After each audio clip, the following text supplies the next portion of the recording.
नमस्कार। मैं Ashish Singh mission institute Prayagraj में आप सभी सम्मानित सदस्यों का हार्दिक स्वागत करता हूं। साथ ही साथ उम्मीद करता हूं कि आप सभी लोग स्वस्थ होंगे और पढ़ाई लिखाई की बेहतर प्रक्रिया जारी होगी। दोस्तों, आज के सेशन में हम लोग पढ़ेंगे विश्व के कृषि क्षेत्रों के विषय में, भारत की कृषि के विषय में। तो कहीं ना कहीं ये जो टॉपिक है आप लोगों के लिए बहुत ही इंपॉर्टेंट होने वाला है। यहाँ से लगभग लगभग प्रश्न पूछे ही जाते हैं और इन प्रश्नों के पूछने का तात्पर्य यह है कि देखिए, एग्रीकल्चर से कहीं ना कहीं प्रश्न आते ही आते हैं। और इसमें अगर हम थोड़ा सा मेहनत करें, बस थोड़ा सा सजग रहें, थोड़ा सा मेहनती रहें, तो हम यहाँ से लगभग लगभग प्रश्नों को सही कर ले जाते हैं। ठीक है, तो आइए हम लोग शुरुआत करते हैं। पहला प्रश्न आपके सामने है। क्वेश्चन है, कृषि किस प्रकार की मानवीय आर्थिक क्रिया है। दोस्तों, क्वेश्चन है कृषि किस प्रकार की मानवीय आर्थिक क्रिया है। क्या ये प्राथमिक क्षेत्र की क्रिया है, द्वितीयक की है, तृतीयक की है या फिर चतुर्थक की है। सोचिए दोस्तों, क्वेश्चन नंबर पहला है कृषि किस प्रकार की मानवीय आर्थिक क्रिया है, इसको आप लोगों को बताना है। फिलहाल इसका जो उत्तर होगा आप सभी लोग बताइए। मैं कृषि के विषय में आप लोगों का थोड़ा विश्लेषण यहां से किए दे रहा हूं। देखिए, अगर कृषि की बातचीत करें तो कृषि हो गया दोस्तों, व पशुपालन हो गया। कृषि हो गया तथा पशुपालन हो गया, अर्थात agriculture and animal husbandry.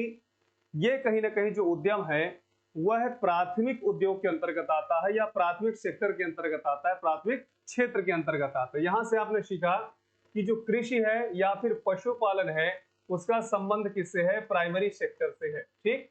Bharat जब आजाद हुआ था, भारत जब आजाद हुआ था और आजाद होने के पश्चात 1950 ईस्वी में, याद रखिएगा 1950 में, अगर हम तारीख भी लिखें तो लगभग 15 मार्च 1950 ईस्वी में, 50 ईस्वी में हमारे देश में योजना आयोग का गठन किया गया था। योजना आयोग का गठन किया गया था। योजना आयोग का गठन किया गया था और इस योजना आयोग के द्वारा ही, चूंकि जो योजना आयोग होता है, प्लानिंग कमीशन होता है, इसके जो एक्स ऑफिसो होते हैं, देश के प्रधानमंत्री होते हैं दोस्तों। और इसके गठन के पश्चात हमारे देश में पंचवर्षीय योजनाओं को शुरुआत किया गया।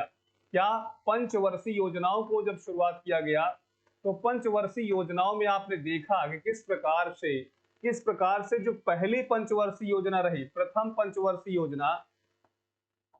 पंचवर्षीय योजना वो पूरी तरह से कृषि को समर्पित थी, कृषि के से संबंधित थी और इसमें हैराल्ड डोमर मॉडल को लागू किया गया था। हैराल्ड डोमर मॉडल प्राथमिक क्षेत्र के लिए था, कृषि क्षेत्र के लिए था। और आप देखेंगे कि हमारे देश में पहली पंचवर्षीय योजना एक कामयाब पंचवर्षीय योजना के रूप में देखी जाती है, मानी जाती है, क्योंकि हमने जो टारगेट फिक्स किया था उस टारगेट से ज्यादा इसका मामला बना, ज्यादा उत्पादन हुआ।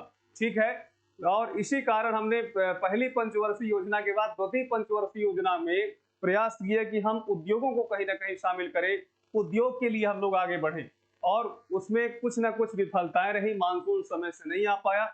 इसलिए पहली पंचवर्षीय योजना की तरह सेकंड जो पंचवर्षीय योजना थी, 5 ईयर प्लान थी, प्रसन्न चंद्र महालनोबिस के मॉडल पर आधारित थी दोस्तों, उतनी वो सफल नहीं हो पाई थी। तो आप देख सकते हैं कि भारतीय जो अर्थशास्त्र है, भारत की जो इकोनॉमी है, भारत की जो अर्थव्यवस्था है, उसमें आप समझ सकते हैं कि भारत का जो प्लानिंग कमीशन है उसके द्वारा पहली पंचवर्षीय योजना कृषि क्षेत्र के लिए थी और कृषि क्षेत्र प्राथमिक क्षेत्र के अंतर्गत आता है। तो यहाँ पर ए ऑप्शन को सभी लोग सही करेंगे। कभी कभी क्वेश्चन ये भी पूछा जाता है कि भारत में कुल कितनी पंचवर्षीय योजनाओं को लागू किया गया है। देखिए, पहली तो आप समझ गए हैं और इसके बाद आप सभी लोग देखेंगे कि 12वीं पंचवर्षीय योजनाओं तक समान रूप से चली है। ठीक है, 2012 से लेकर 2017 तक के लिए था। अब इसके बाद इस सरकार के द्वारा फिलहाल पंचवर्षीय योजनाओं को स्थिरता दी गई है, विराम दिया गया है। तो इस बात को आपको ध्यान देना है। नीति आयोग, याद रखिए, योजना आयोग की जगह नीति आयोग को इंप्लीमेंट किया गया है ना। तो इस बात को भी आप लोगों को समझना। तो क्वेश्चन नंबर पहला, कृषि किस प्रकार की मानवीय क्रिया है, तो इसमें प्राथमिक आप लोगों को बताना है, प्राथमिक आप लोगों को बताना है। दूसरी बात यह है, दूसरी बात इसमें एक चीज और आपको समझना है कि जब मानव जब मानव यानी जो प्रारंभिक मानव था, धीरे धीरे जब सामाजिक मानव के रूप में स्टार्ट किया अपना जीवन, तो सामाजिक मानव में एक सबसे बड़ी खूबी ये रही कि प्राथमिक मानव ज्यादातर शिकार पर बल देता था, यानी अपने भोज्य पदार्थों को प्राप्त करने के लिए शिकार पर बल देता था, और जो भी वनस्पतियां फल फूल उसे मिल जाते थे उसको खाता रहता था। लेकिन यही प्रारंभिक मानव जब सामाजिक मानव बना, तो इसने सबसे पहला अपना जो आर्थिक कार्य था, अपना जो व्यवसाय था, ऑक्यूपेशन था, भरण पोषण के लिए, सबसे पहले उसने एग्रीकल्चर को ही कंटिन्यू किया। सबसे पहले उन्होंने कृषि को ही कार्य शुरू किया। हाँ, उस समय की जो कृषि थी वो स्लैश एंड बर्निंग टाइप वाली कृषि थी, अर्थात काटिए और उनको जलाइए और इसके बाद वहां पर खेती करिए। इसी को झूम कृषि कहते हैं या फिर शिफ्टिंग फार्मिंग के नाम से भी हम लोग जानते हैं। तो मनुष्य की पहली जो कृषि का कार्य वो था, किस प्रकार की कृषि थी, वो शिफ्टिंग फार्मिंग के रूप में थी, झूमिंग कृषि थी, जिसे हम स्लैश एंड बर्न फार्मिंग के नाम से भी जानते हैं। तो आप देख सकते हैं कि मानव का जो पहला मानवीय आर्थिक क्रिया थी वो भी कृषि ही थी। यहां से भी चीजों को आप समझ सकते हैं। तो क्वेश्चन नंबर पहले का ए ऑप्शन सही होगा। अगला क्वेश्चन आपके सामने है, निम्नलिखित में कौन सी एक नकदी फसल है? कौन सी एक नकदी फसल है दोस्तों? तो यहां पर आपको पहले ऑप्शन सुनना है। गेहूं है, बाजरा है, धान है, रबड़ है। दोस्तों कौन सी नकदी फसल होती क्या है? यानी जब किसान अपने आय की बढ़ोतरी के लिए या बेचने के उद्देश्य से ऐसी फसलों का उत्पादन करें जो कहीं ना कहीं खेतों से उनकी बिक्री हो जाए, ऐसी फसलों को हम नकदी फसल कहते हैं। याद रखिएगा। यानी व्यवसाय हेतु जब किसान फसलों का उत्पादन करता है तो ऐसी फसलों को हम नकदी फसल कहते हैं। और इसमें देखिए शामिल कौन कौन सा है। कपास को आप शामिल कर सकते हैं, कपास हो गया दोस्तों। जूट को शामिल कर सकते हैं, जूट हो गया। इसी प्रकार से रबड़ को भी शामिल कर सकते हैं, रबड़ हो गया दोस्तों। गन्ना को भी शामिल कर सकते हैं, गन्ना। ये सब कैसी फसलें हैं? ये सब नकदी फसलें हैं। इन्हीं को हम व्यवसायिक फसलें भी या कमर्शियल क्रॉप भी कहते हैं। ठीक है, इसमें सही जवाब कौन सा होगा? तो इसमें डी ऑप्शन को सभी लोग सही कर लीजिए। वैसे साथियों, रबड़ के उत्पादन में हमारे देश में शीर्ष स्थान केरल का है। इस बात को भी आपको याद रखना है। ठीक है, इसके बाद देखिए गेहूं की जब बातचीत होती है दोस्तों, गेहूं हो गया, बाजरा हो गया, धान हो गया। अगर इन फसलों की अगर हम बातचीत करें तो इसमें धान और बाजरा ये खरीफ की फसलों के अंतर्गत आती है। और गेहूं की बातचीत करें दोस्तों तो रबी की फसल के अंतर्गत आती है। ठीक है, भारत में गेहूं का सबसे ज्यादा उत्पादन की बात कर रहे हैं, उत्पादकता की बात नहीं कर रहे। गेहूं का सबसे ज्यादा उत्पादन उत्तर प्रदेश में होता है। इसी प्रकार से हम धान की बातचीत करें दोस्तों तो पश्चिम बंगाल इसमें शामिल है। तो क्वेश्चन नंबर दूसरे का उम्मीद है कि डी ऑप्शन इसका सही जवाब होगा। आप लोगों को समझना है। वैसे गेहूं के उत्पादन में दुनिया में पहला स्थान किसका है? चीन का है दोस्तों। पहला स्थान चीन का है। ये लगभग 20% अकेले पूरे विश्व के कुल गेहूं के उत्पादन का अकेले 20% उत्पादन करता है चाइना। इसके बाद भारत है, फिर रूस है, फिर अमेरिका है दोस्तों। इसको भी आप लोगों को याद रखना। अगला प्रश्न आपके सामने है, निम्नलिखित में कौन खरीफ की फसल है? खरीफ की फसल कौन सी है दोस्तों? चावल है, मक्का है, कपास है या इनमें से सभी है? खरीफ की फसल जिसे हम लोग मानसूनी फसल भी कहते हैं। मानसूनी फसल किस लिए कहते हैं? इसलिए कहते हैं दोस्तों क्योंकि खरीफ की फसल मानसून पर ही आधारित होती है। अर्थात मानसून के प्रारंभ होते ही जून जुलाई में खेतों में बोई जाने वाली फसलें तथा मानसून की समाप्ति पर अक्टूबर नवंबर में खेतों से काट ली जाने वाली जो फसलें होती हैं, ऐसी फसलों को हम खरीफ की फसल कहते हैं। अब मैंने कहा कि ये मानसून पर आधारित होती हैं, इसलिए इनको मानसून क्रॉप भी कहते हैं। इन फसलों के लिए अधिक तापमान की आवश्यकता होती है, इसके साथ साथ अधिक आर्द्रता की आवश्यकता होती है। तो क्वेश्चन आप देखेंगे कि इसमें कौन कौन सी फसल है। तो देखिए इसमें चावल दिया है, मक्का दिया है, कपास दिया है दोस्तों। ये तीनों फसलें लग रही है खरीफ की, तो इसलिए इसमें से सभी आप लोगों को सही करना है। डी ऑप्शन इसका राइट आंसर होगा। एक चीज ये है, इसके अलावा दोस्तों बाजरे को भी शामिल कर सकते हैं, बाजरा को शामिल कर सकते हैं, मूंग को शामिल कर सकते हैं, उड़द शामिल हो सकता है दोस्तों, तिल शामिल हो सकता है, तिल शामिल हो सकता है। ये सभी कहीं ना कहीं किसके अंतर्गत आती हैं? खरीफ के अंतर्गत आती हैं। तो क्वेश्चन नंबर तीसरे का जो सही जवाब हुआ वह डी ऑप्शन ही हुआ। ठीक है, अब यहीं पर अगर हम लोग समझे खरीफ के बाद रबी की फसल को थोड़ा देख लेते हैं। रबी की फसल क्या होती है दोस्तों? रबी की फसलें क्या होती है? रबी की फसलों को हम लोग विंटर जो है क्रॉप भी कहते हैं, क्योंकि ऐसी फसलें जो सामान्य रूप से ठंड के प्रारंभ होते ही खेतों में बो दी जाती हों। अब ठंड की शुरुआत तो आप सभी लोग जानते हैं कि नवंबर दिसंबर से स्टार्ट हो जाती है। तो ऐसी फसलें जिनकी बुआई ठंड के प्रारंभ होते ही नवंबर दिसंबर में हो और ठंड समाप्ति पर ये मार्च अप्रैल में खेतों से काट ली जाती हो, ऐसी फसलों के लिए हम ऐसी फसलों को हम रबी की फसल के अंतर्गत रखेंगे। हालांकि दोस्तों खरीफ की फसलों में अत्यधिक तापमान की आवश्यकता थी और अत्यधिक आर्द्रता की आवश्यकता थी, लेकिन इन फसलों के लिए ऐसा कहना गलत होगा। इन फसलों के लिए देखिए शुरुआत में क्या होगा, शुरुआत में ठंडी ज्यादा चाहिए, इसके बाद पकने के समय थोड़ा सा कम ठंडी चाहिए।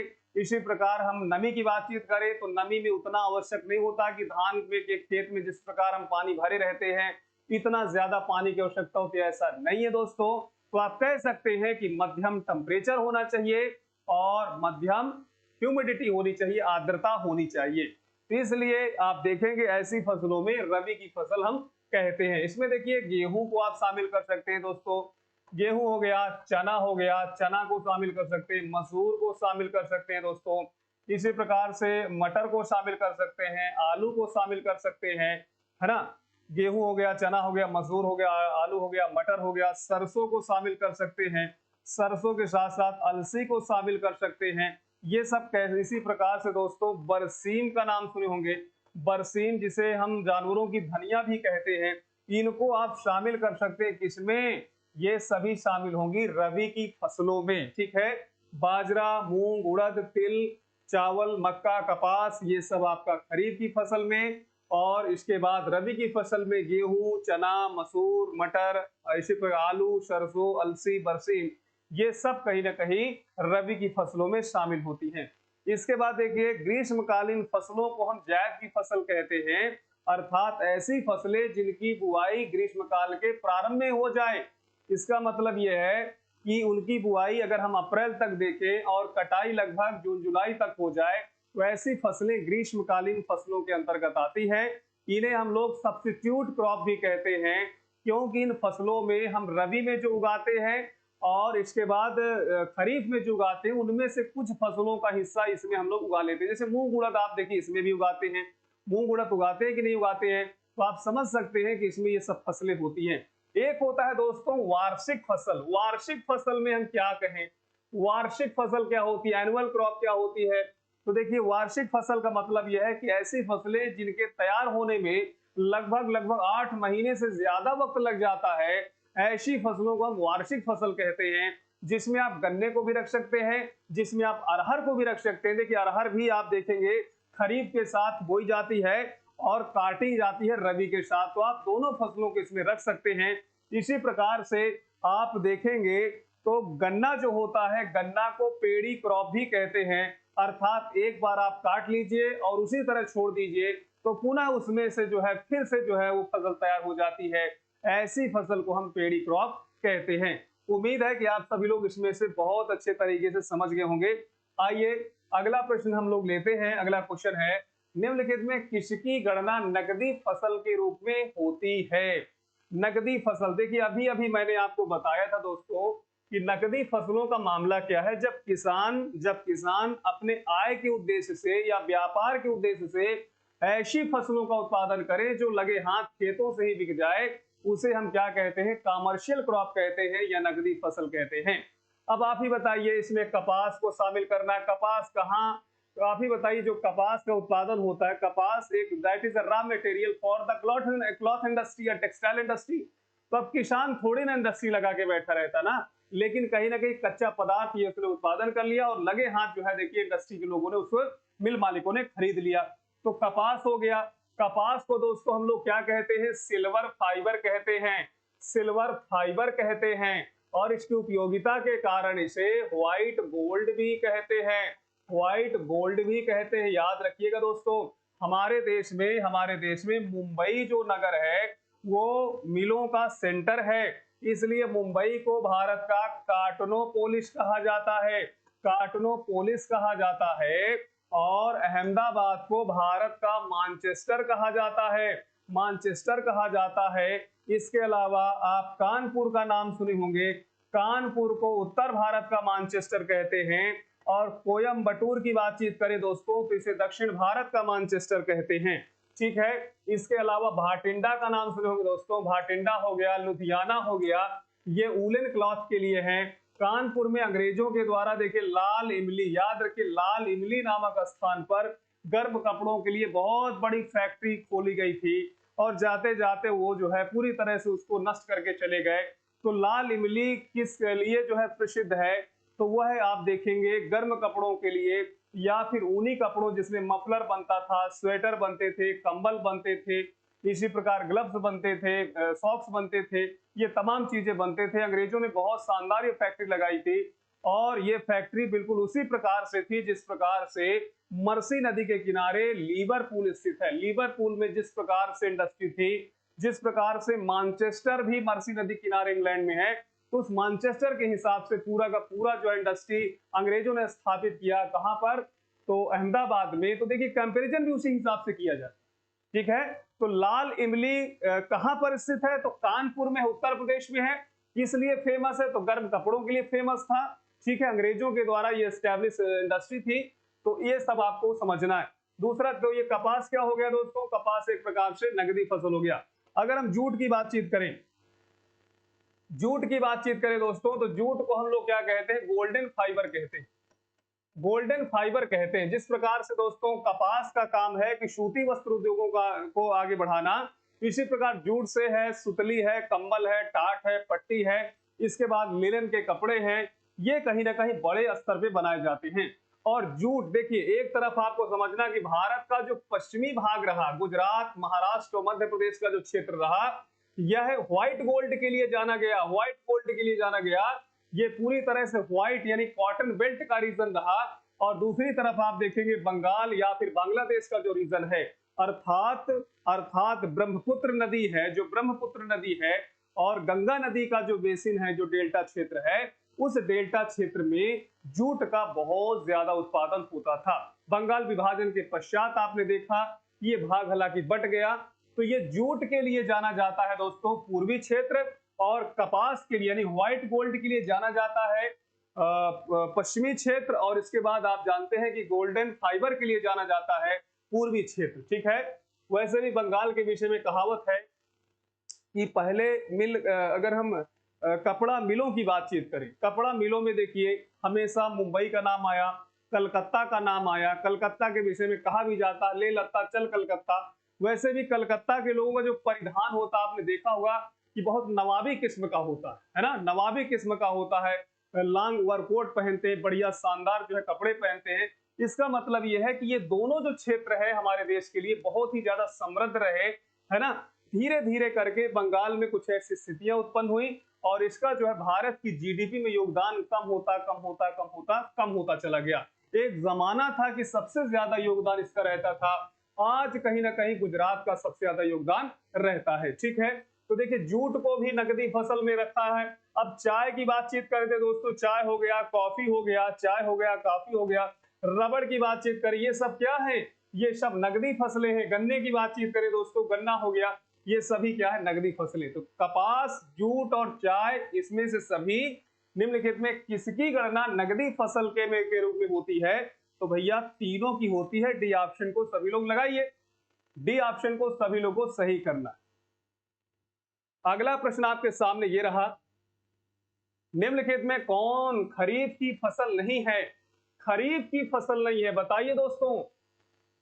धान है, मक्का है, इसी प्रकार से ज्वार है, चना है। चार ऑप्शन दिए हुए, खरीफ की फसल नहीं है।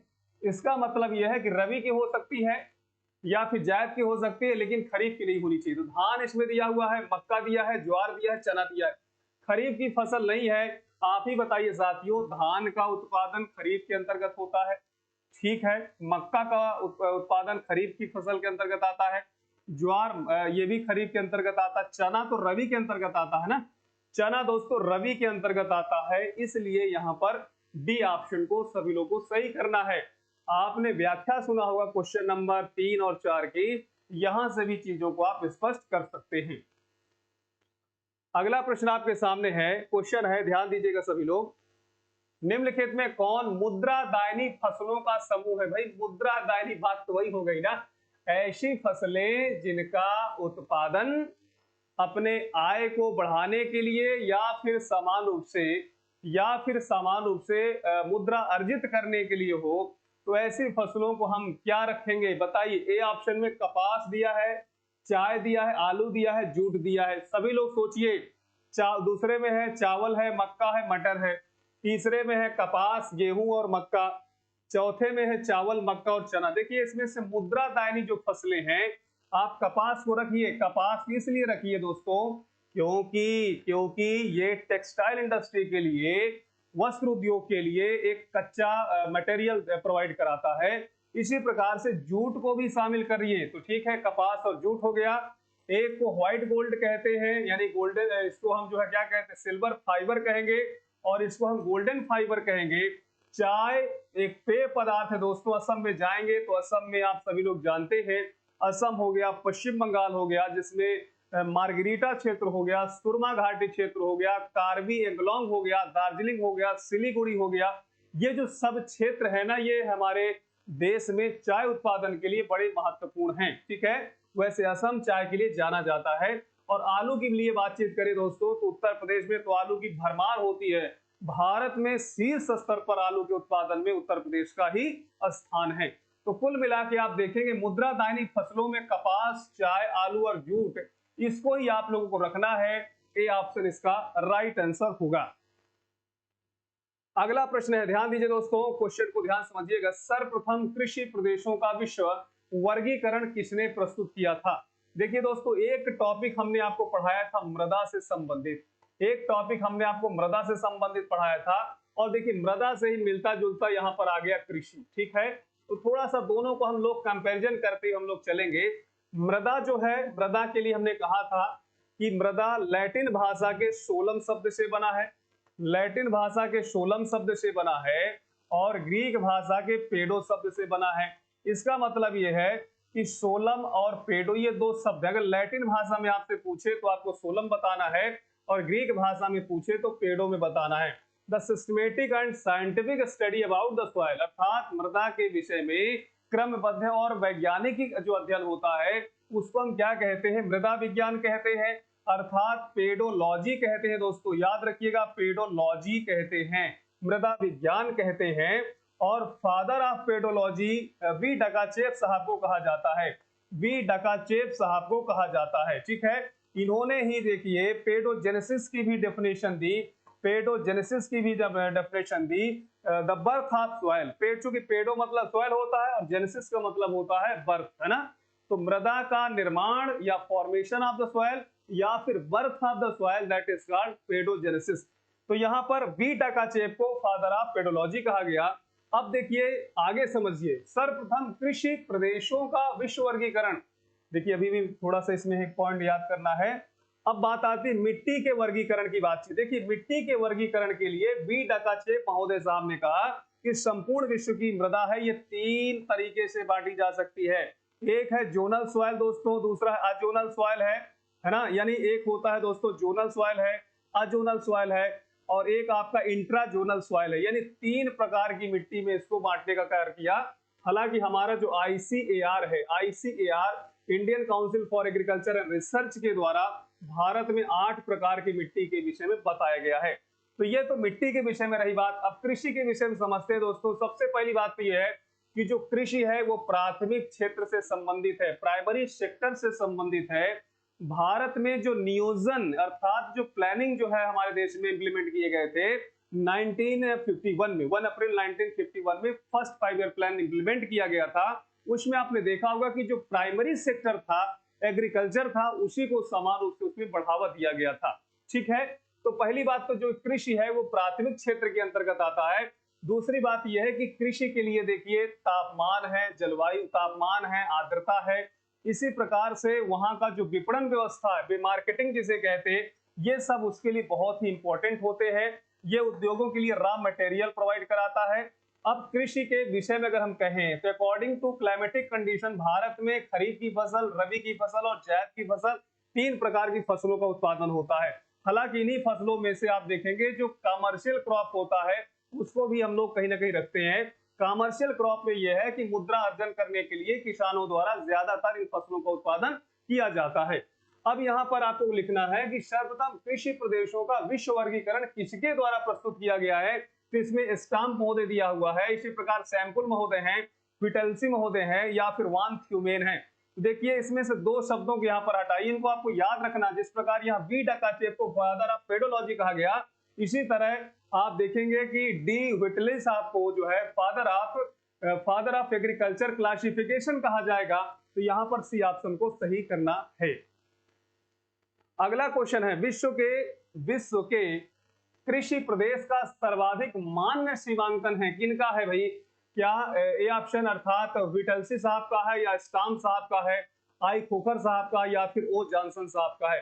तो सोचिए किसका हो सकता है दोस्तों। तो यहाँ पर आप लोगों को ए ऑप्शन को ही सही करना है। ए ऑप्शन इसका राइट आंसर होगा। अगला प्रश्न है, थोड़ा सा ये आप लोगों के स्तर से थोड़ा सा ऊपर जा रहे हैं, फिर भी कोई आपको समस्या नहीं होनी चाहिए। विश्व के संपूर्ण धरातल क्षेत्र का कितना प्रतिशत भाग कृषि योग्य है? ये देखिए इंपॉर्टेंट क्वेश्चन है कि दुनिया में देखिए बहुत ज्यादा जमीन है।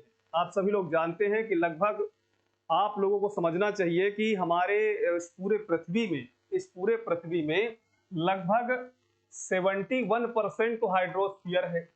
71% में क्या हाइड्रोस्फीयर है। इसके बाद रिमेनिंग कितना है? 21% है ना। 21% रिमेनिंग अर्थात शेष बचा हुआ स्थल है।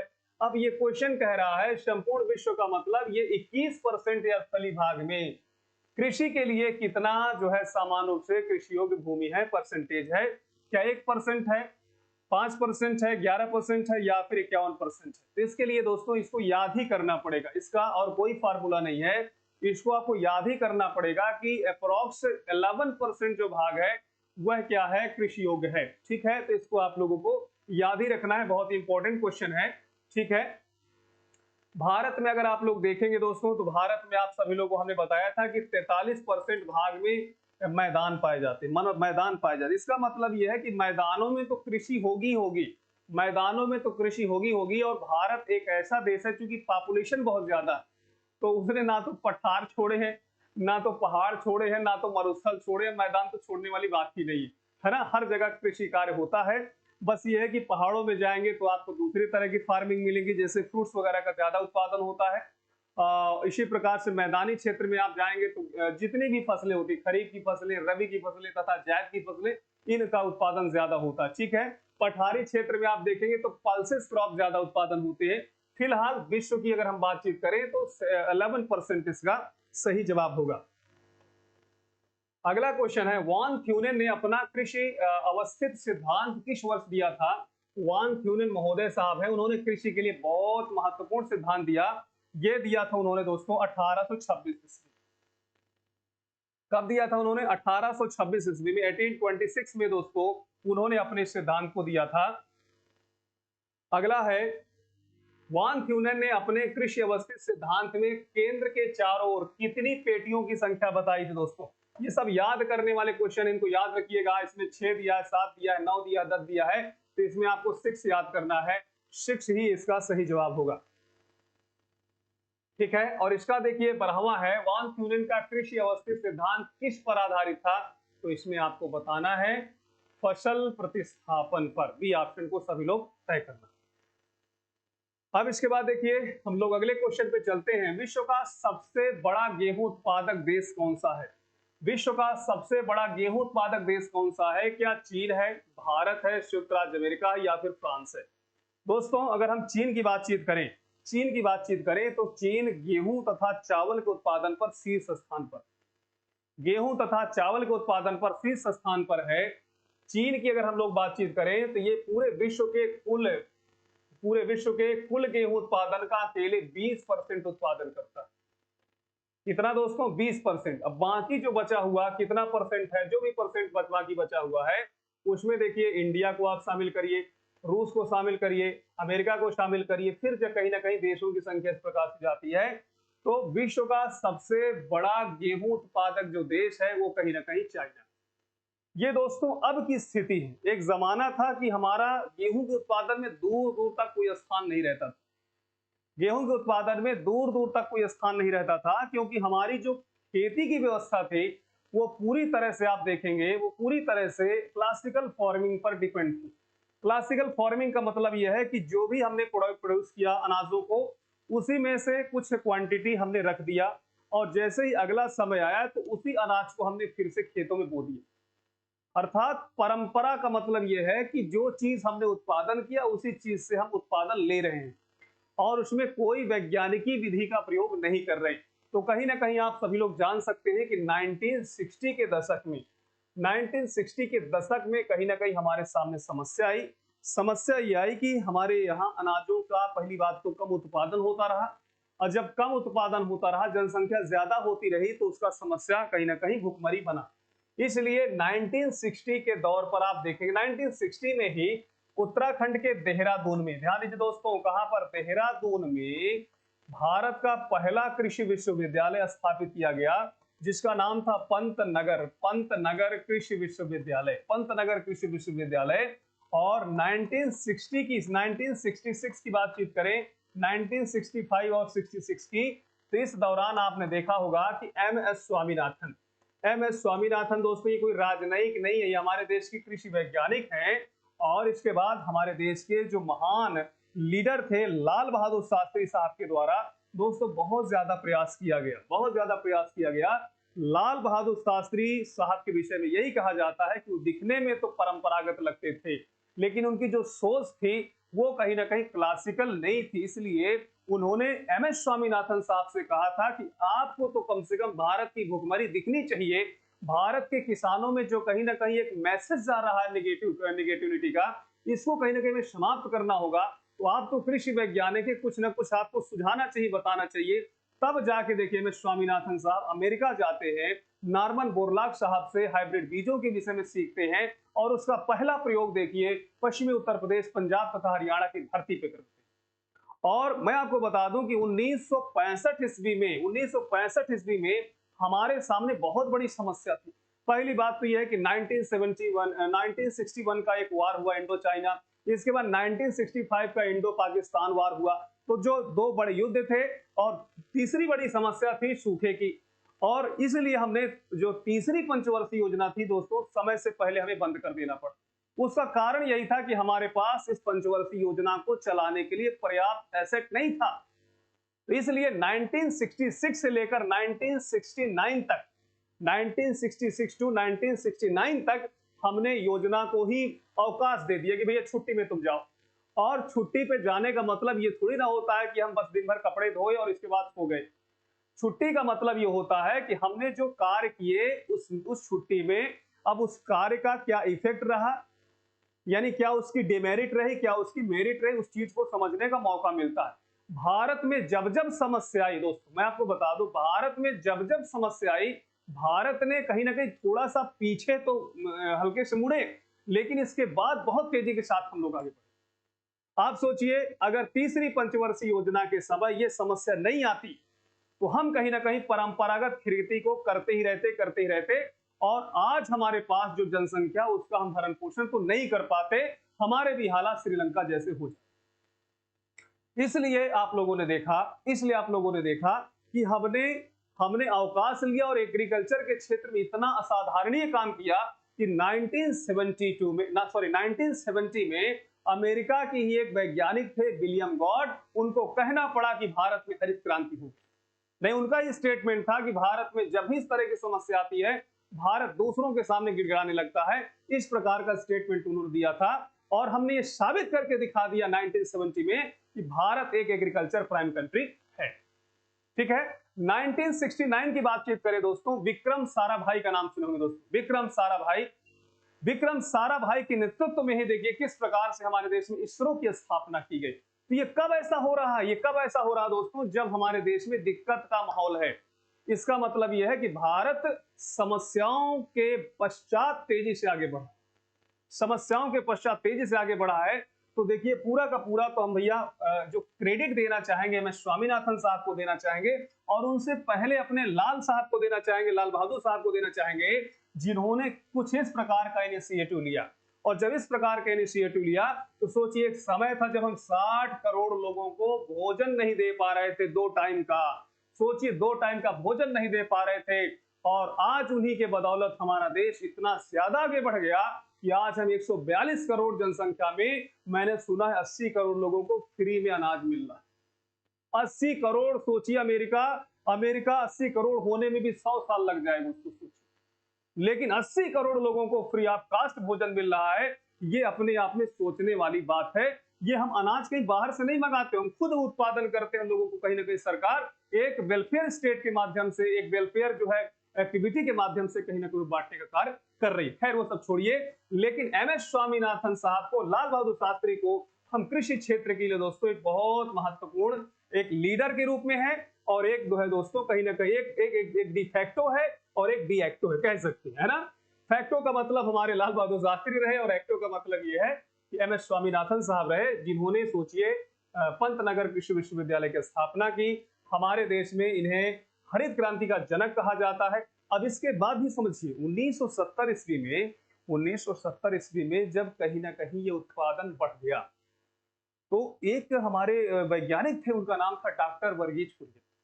डॉक्टर वर्गीज कुरियन ने देखा कि भारत में पर्याप्त अनाज है, फूड ग्रेन्स है और पर्याप्त चारा है, फिर भी भारत में दुग्ध उत्पादन की बड़ी समस्या, यानी दूध एक ऐसा पदार्थ है कि हर व्यक्ति को कहीं ना कहीं, हर व्यक्ति को अगर 250 ग्राम के आसपास भी मिलता रहे तो उसमें सभी पोषक तत्व पाए जाते हैं, वो कहीं ना कहीं अपने आप को स्वस्थ महसूस तो करेगा ही करेगा।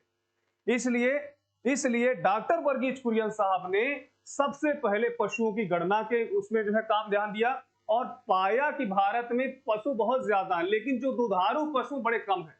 उन्होंने एक कप्पी काऊ कहा था, अर्थात ये खाते बहुत हैं और दूध नहीं देते। इसलिए आप देखेंगे कि इसके सेकंड उसमें फेज में आप देखेंगे तो जानवरों का संकरण किया गया, एक तरह से उनका हाइब्रिडाइजेशन किया गया, और जब कहीं ना कहीं इस तरह का जो है हम देखेंगे नस्ल परिवर्तन हुआ, नस्लों को आपस में मिलाया गया, तो देखिए उत्पादन बढ़ता गया।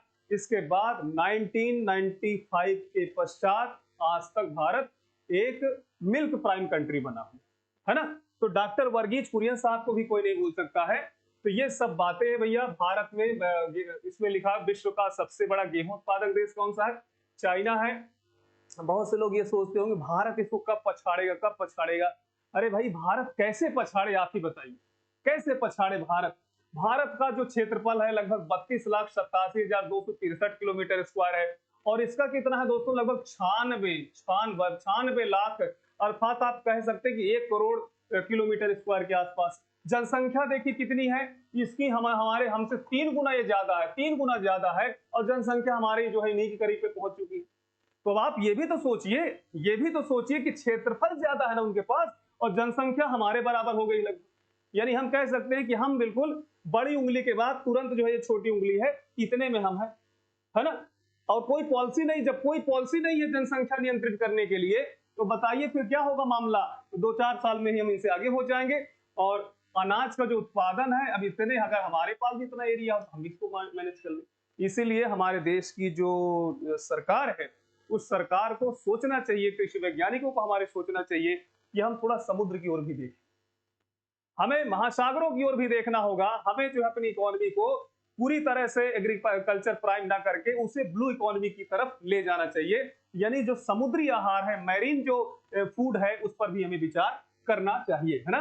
तो काफी हद तक इसका जो एक तरह से क्राइसिस है उसको दूर किया जा सकता है। अगला क्वेश्चन है दोस्तों, निम्नलिखित में किस देश में गेहूं की प्रति हेक्टेयर उपज सबसे अधिक? प्रति हेक्टेयर दोस्तों सीधा उत्तर लगाइए, इसमें कुछ सोचना आपको नहीं है। यहाँ पर आपको जो है क्या करना है, यहाँ पर आपको समझना है। यूनाइटेड किंगडम दिया है, जर्मनी दिया है, दक्षिण कोरिया दिया, फ्रांस दिया है। तो यहाँ पर आप लोगों को डी ऑप्शन को सही करना, ठीक है। इसमें चाइना अमेरिका तो इस तरह दिया नहीं, चाइना अमेरिका जापान होता तो जापान को आपको लगाना। यूक्रेन का मुख्य कृषि उत्पाद क्या है? चावल है, गेहूं है, मक्का है, कपास। देखिए यूक्रेन की अगर बातचीत करें, यूक्रेन प्लस रूस, ये पहले एक ही जैसे है ना, आप सभी लोग जानते हैं सोवियत संघ का हिस्से थे। तो ये हमेशा से गेहूं उत्पादन के लिए जाने जाते हैं, गेहूं उत्पादन के लिए जाने जाते हैं दोस्तों। गेहूं, यूक्रेन अपने गेहूं का जो है अधिकांश हिस्सा बिवरेज के लिए बनाता है, यानी बिवरेज तैयार करता है। एक तरह से हम कह सकते हैं कि अल्कोहल तैयार करता है, खासतौर पे बियर वगैरह, है ना, कोल्ड ड्रिंक, इस तरह की चीजें। अगला क्वेश्चन है 15वां के बाद 16वां, ऑस्ट्रेलिया में गेहूं के फार्म सबकेंद्रित हैं। देखिए ऑस्ट्रेलिया में जो गेहूं के फार्म है वो ग्रेट आर्टिशन बेसिन क्षेत्र में है, और वो सीधा सीधा आपको बताना है न्यू साउथ वेल्स। विश्व में गेहूं का सबसे बड़ा निर्यातक कौन सा है भाई? जब उत्पादन पर्याप्त करते हो तो बेचोगे क्यों नहीं, बेचोगे क्यों नहीं? लगाओ चीन सभी लोग। यहाँ पर 17वां का बी ऑप्शन सही होगा। संयुक्त राज्य अमेरिका की गेहूं की पेटी, देखिए रोटी की डलिया कहिए या फिर व्हीट बेल्ट कहिए, इसका आप लोगों को जवाब देना है दोस्तों। बड़े मैदान है, इंपीरियल घाटी में है, अटलांटिक तटीय क्षेत्र में है, टेनेसी नदी घाटी में। दोस्तों इसको डायग्राम के माध्यम से समझिए। ये नॉर्थ अमेरिका, ये नॉर्थ अमेरिका है। उत्तरी अमेरिका महाद्वीप में जो पश्चिमी भाग है, पश्चिमी भाग में देखिए एक बहुत विशाल पर्वत है जिसे वेस्टर्न कार्डिलेरा कहते हैं।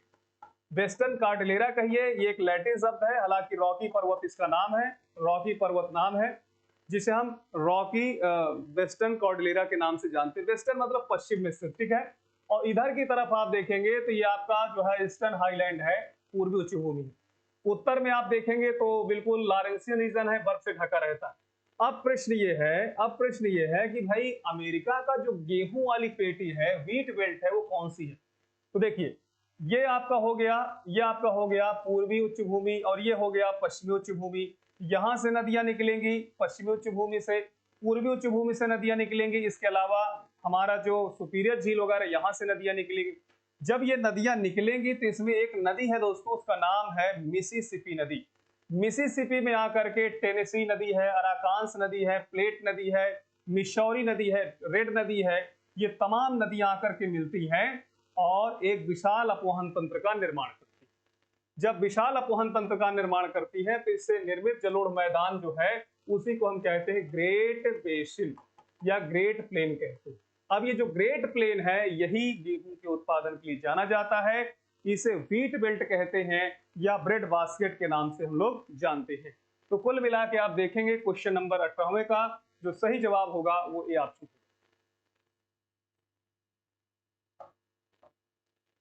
कनाडा एक वसंतकालीन गेहूं पैदा करने वाला देश है, क्योंकि यहाँ की मिट्टी रेगुर किस्म की है, नमी बर्फ के पिघलने से प्राप्त होती है, यह गर्म धूप से ग्रीष्म में पैदा होता है, भूमि बहुत उबड़ खाबड़। ठीक है। अब इसमें देखिए बी ऑप्शन इसमें रहेगा, और इसके बाद जो है इसमें यह गर्म धूप से ग्रीष्म में पैदा होता है। ठीक है, गर्म धूप से ग्रीष्म में पैदा होता है। इसके लिए देखिए कौन सा होगा, दूसरा और तीसरा, बी ऑप्शन को सभी लोग सही करें, बी ऑप्शन सही रहेगा। अगला है गेहूं, गेहूं की कृषि का आदर्श तापमान क्या है? मैंने कहा ना मध्यम तापमान, मध्यम आर्द्रता, यानी मीडियम टेम्परेचर, मीडियम ह्यूमिडिटी, इसके लिए समानुपाती होना चाहिए।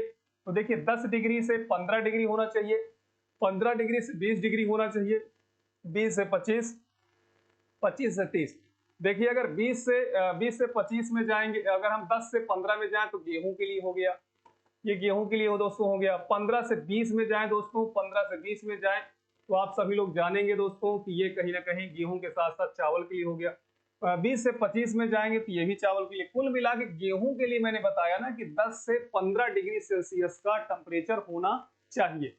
वैसे भी गेहूं रबी की फसल के अंतर्गत आता है और इसे विंटर क्रॉप के नाम से भी जानते हैं, ठंडी में होने वाली फसल भी कहते हैं। ठीक है, तो दोस्तों ये रहा सेशन, कैसा लगा आप सभी लोग जरूर बताइएगा। और इसके बाद जब हम कल आएंगे तो नए प्रश्नों के साथ आपके बीच में होंगे, उसमें अलग टॉपिक के क्वेश्चन रहेंगे और आप सभी लोग अच्छे तरीके से पढ़ते रहिए। और एक चीज़ मैं और आपको इसमें शामिल करूँगा कि देखिए पढ़ाई का ये समय, पढ़ाई का समय इन द सेंस कि एग्ज़ाम करीब है, एसएससी जीडी का एग्ज़ाम बहुत करीब है और वक़्त भी बहुत कहीं न कहीं कम है। इसलिए अगर आपके पास अवसर हो, 2 महीने, 3 महीने, ढाई महीने का अवसर हो, तो आप ज़रूर जो है हमारे संस्था पर आइए। आपको ऑफ़लाइन तरीके से बिल्कुल निःशुल्क क्लास मिल रही है और ऑनलाइन तरीके से तो इस प्रकार से आपको प्रश्न सॉल्व भी कराए जा रहे हैं। तो दोनों का फ़ायदा उठाइए। आज यहीं तक। जय हिंद।